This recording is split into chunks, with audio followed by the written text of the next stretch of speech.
کاش میری زبان سے شیطان نہ بولے۔ ایک سہیلی نے دوسری سہیلی سے پوچھا، بچہ پیدا ہونے کی خوشی میں تمہارے شوہر نے تمہیں کیا تحفہ دیا؟ سہیلی نے کہا، کچھ بھی نہیں۔ اس نے کہا، یہ تو بہت بری بات ہے، کیا اس کی نظر میں تمہاری کوئی قیمت نہیں؟ لفظوں کا یہ زہریلا بم گرا کر وہ سہیلی دوسری سہیلی کو اپنی فکر میں گلتاؤ پیچاں چھوڑ کر چلتی بنی۔ تھوڑی دیر بعد ظہر کے وقت اس کا شوہر گھر آیا اور بیوی کا منہ لٹکا ہوا پایا۔ پھر دونوں کا جھگڑا ہوا، ایک دوسرے کو لعنت بھیجی، مار پیٹ ہوئی، شوہر نے اسے طلاق دے دی۔ جانتے ہیں پرابلم کی شروعات کہاں سے ہوئی؟ اس فضول جملے سے جو اس کی عیادت کرنے آئی سہیلی نے کہا تھا۔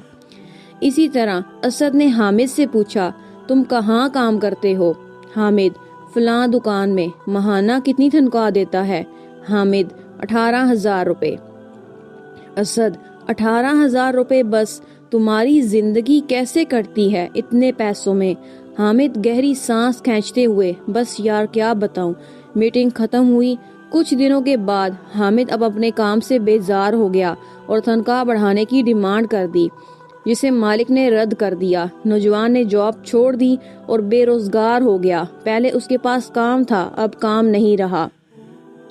ایک صاحب نے ایک شخص سے کہا جو اپنے بیٹے سے الگ رہتا تھا، تمہارا بیٹا تم سے بہت کم ملنے آتا ہے، کیا اسے تم سے محبت نہیں؟ باپ نے کہا، بیٹا مصروف رہتا ہے، اس کے کام کا سکیجول سخت ہے، اس کے بیوی بچے ہیں، اسے بہت کم وقت ملتا ہے۔ پہلا آدمی بولا، واہ، یہ کیا بات ہوئی، تم نے اسے پالا پوسا، اس کی ہر خواہش پوری کی، اب خود کو خواہ مخواہ سمجھاتے ہو کہ اس کو مصروفیت کی وجہ سے ملنے کا وقت نہیں ملتا، یہ تو نہ ملنے کا بہانہ ہے۔ اس گفتگو کے بعد باپ کے دل میں بیٹے کے لیے خلش سی پیدا ہو گئی۔ بیٹا جب بھی ملنے آتا وہ یہی سوچتا رہتا کہ اس کے پاس سب کے لیے وقت ہے سوائے میرے۔ یاد رکھیے، زبان سے نکلے الفاظ دوسرے پر بڑا گہرا اثر ڈال سکتے ہیں۔ بے شک کچھ لوگوں کی زبانوں سے شیطان بول جاتا ہے۔ ہماری روزمرہ کی زندگی میں کچھ سوالات ہمیں بہت معصوم لگتے ہیں۔ تم نے یہ کیوں نہیں خریدا؟ تمہارے پاس یہ کیوں نہیں ہے؟ تم اس شخص کے ساتھ پوری زندگی کیسے چل سکتی ہو؟ تم اسے کیسے مان سکتے ہو؟